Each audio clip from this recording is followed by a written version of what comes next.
За сайн байцгаана уу та бүхэнд энэ өдрийн мэндийг хүргэе. За тэгэхээр дэлхийн шилдэг маркетинг цуврал видеоныхон энэ удаагийн дугаарыг хүргэх гэж байна. Өнөөдөр бүгдээрээ маркетингийн ертөнцийн нэг үлгэр шиг гэхдээ үлгэр бол биш бодит нэгэн түүхийн талаар ярилцъя. Тэгэхээр та нараас нэг асуулт асууя л да. Тэгээ маркетингийн хамгийн том мөрөөдөл чинь юу вэ? За магадгүй та Супер Боулын дундор цацагдах 30 секундын реклам гэж хэлж болох юм. Эсвэл дэлхийн хамгийн алдартай ододтой олон сая долларын гэрээ байгуулах гэж хэлж магадгүй. Гэтэл хэрвээ би танд маркетингийн түүхэнд хамгийн агуу сурталчилгааны компанид ажиллана ямар ч одоо төлөвлөгөөгүй, ямар ч гэрээгүй, бүр нэг ч төгрөгийн төлбөргүйгээр хийгдсэн гэж хэлвэл та итгэх үү? Тэр сурталчилгаа бол Chanel номер 5 ба Marilyn Monroe. Бидний мэдих энэ түүх бол Marilyn Monroe унтахтай Chanel номер 5-ыг өмсдөг гэж хариулсан хариултаас үүдэлтэй. За тэгвэл өнөөдөр бүгдээрээ 1952 он руу аялж яг юу болсон, яагаад энэ нь өнөөдрийг хүртэл маркетингийн алтан дүрэн болж үлдсэнийг бол ярьцгаая. Тэгэхээр эхлээд нөхцөл байдлыг ойлгоё. 1950-ад он бол дэлхийд одоо дайн дуусаад сэргэж байсан тэр үе. Энэ үед бол Chanel номер 5 бол ямар байр суурьтай байсан бэ гэхээр Coco Chanel бол энэ үнэртнийг 1921 онд бол бүтээсэн гэдгийг мэдчихэж байгаа тийм. Тэгэхээр 1950 он гэхэд бол энэ үнэртэн аль хэдийн 30 настай болчихсон байсан байгааз. Тэгэхээр магадгүй сонгодог гэсэн ангилалд орчихсон байсан тэр үе гэж хэлж болно. Тэгэхээр үннийг хэлэхэд залуу үеийн хүнхний хувьд бол энэ үнэртэй ус маань ээжийнхэн ч юм уу бүр эмээгийнхэн ч үнэртэй ус шиг санагдах тийм эрсдэлтэй цаг үе байсан гэж бас бодож болох юм байгаа. Тэгэхээр брэндүүд хөгшөрдөг шүү дээ. Магадгүй Chanel-д шинэ ус хэрэгтэй байсан байж болно. Шинэ амьсгал, шинэ өнгө аяс хэрэгтэй байсан байж болно. Харин нөгөө талд бол Marilyn Monroe Холливуудын жүжигчин. За энэ бол Холливуудын жинхэнэ тэсрэлт байсан. Энэ хүн бол зүгээр нэг жүжигчин биш. Тэр үеийнхэн хамгийн одоо секси, дур булаан үзэсгэлэнтэй эмэгтэйчүүдийн нэг байсан. Хүн бүрэл түүнээс ярилцлага авахыг хүсдэг, хүн бүрэл түүний хувийн амьдралыг сонирхдог байсан тэр цаг үе. Тэгэхээр энэ хоёр дахь хууль нэг нь одоо хуучинсаг, тансаг, Франц брэнд, нөгөөх нь Америкийн одоо дур булаан залуухан секси од хоёр бол мөргөлдөх тэр мөчийг бол яг үнэндээ хинч төлөвлөөгүй байсан гэсэн үг. Тэгэхээр 1952 оны 4 сар бол Likes сэтгүүл бол эрд мандаж байсан Marilyn Monroe-гоос асуулт асуусан. Ер нь тэр үед бол сэтгүүлчид дандаа л одоо нэгэн хэвийн уйдгартай эсвэл хит бүдүүлэг асуултууд асуудаг байсан үе. Жишээлбэл таны биеийн харьцаа хідвэ? Та ямар хоол иддэг вэ? За та жинхэнэ шаргал үстэй юу гэх мэт асуултуудыг асуудаг байсан байгаа юм. Харин нэг сэтгүүлч түүнээс юу гэж асуусан бэ гэхээр бага зэргийн хувийн шин чанартай бас нэг тийм бүдүүлэгдүү асуулт асуусан. Marilyn та унтахтаа юу өмсдөг вэ гэсэн асуулт байсан. Энэ асуулт бол үүндээ занг байсан гэж бас хэлж болно нэг талаараа. Ягаад гэвэл хэрвээ Marilyn би нүцгэн унтдаг байсан гэж хэлэх юм бол тэр үеийн нийгэмд бол хит задгаа ёс суртахуунгүйгээр шөмжлүүлэх байсан бах. Хэрвээ унтлахны хувцастай унтдаг байсан гэж хариулвал магадгүй тэр үеийн Marilyn Monroe-гийн нөгөө хүчтэй, секси, дур булаан үзэсгэлэнтэй гэсэн имиж нь бол уйтгартай болох байсныг бол үүсэхгүй. Тэгэхээр яг энэ мөчид бол Marilyn Monroe бол яг үнэндээ маркетингийн түүхэнд хамгийн гайхалтай хариултыг өгсөн юм байгаа. Тэр инээмсэглээд би зүгээр л хитгэн тусал Chanel 5-ыг өмсдгөө гэж хэлсэн. За тэгэхээр та хинжээс анзаарч байгаа ах тэр Chanel номер 5 сүрчгийг бол түрхдэг гэж хэлээгүй, өмсдөг гэж хариулсан. Тэгэхээр энэ ганцхан өгүүлбэр бол дэлхийн нийтийг бол гайхшруулж дэлбэлсэн одоо тэсрэлт болсон өгүүлбэр байсан. Хэдүүлээ одоо маркетингийн өнцгөөс бол энэ хариулт яагаад тийм хүчтэй байсныг задлж харъя.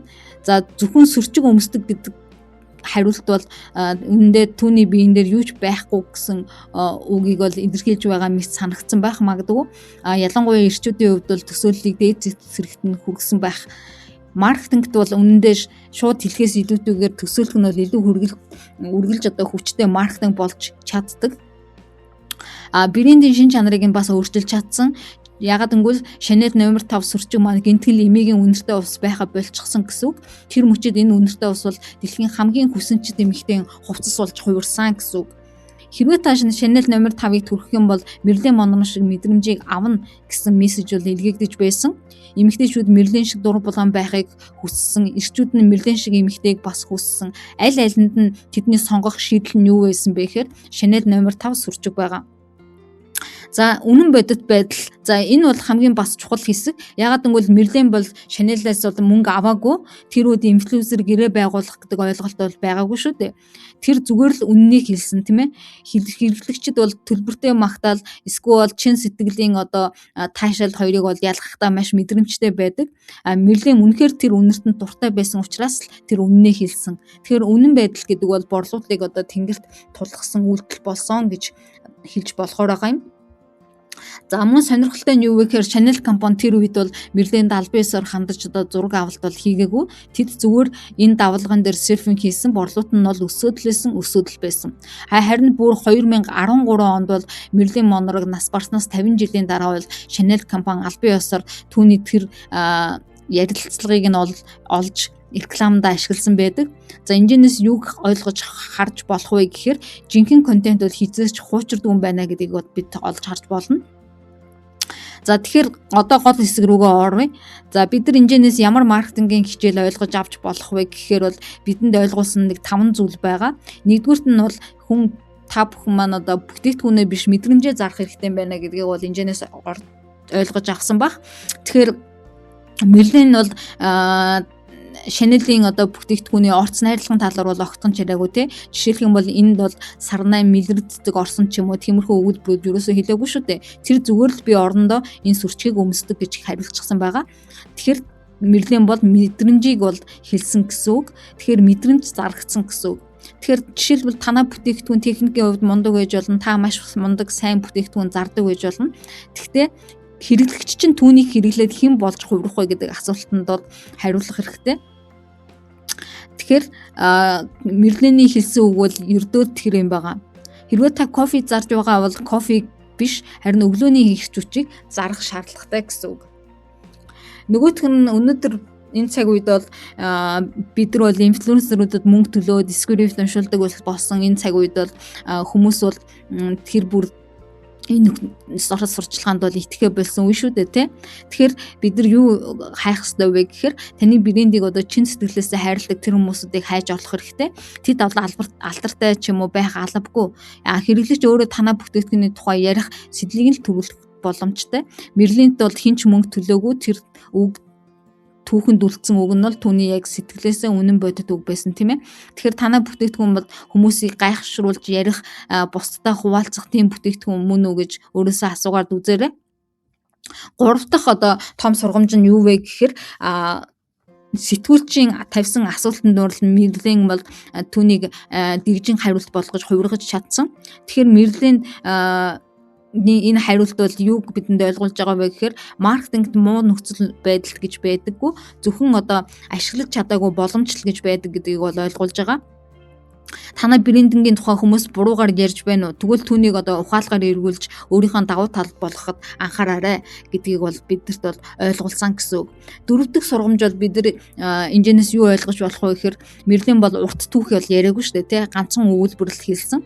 Тэгэхээр таны маркетингийн мессеж одоо хитрхи урт ч юм уу нуршуу байна уу, тий? Хэрэглэгч урт текст унших дургүй болсон цаг үед бол маркетингийнхаа мессежид анхаараарай.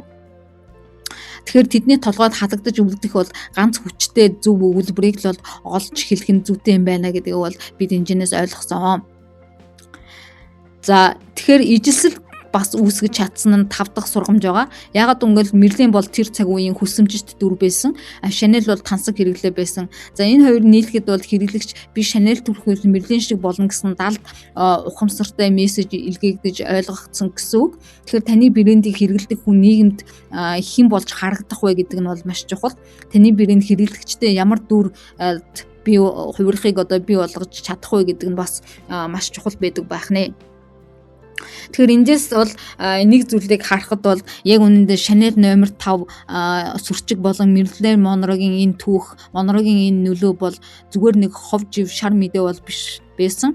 Энэ бол бүтээгдэхүүн дээр нэмэх түүх, мөнс нэмэх сэтгэл хөдлөл одоо тэнцүү домог гэсэн томьёоны баталгаа болж чадсан гэсэн үг.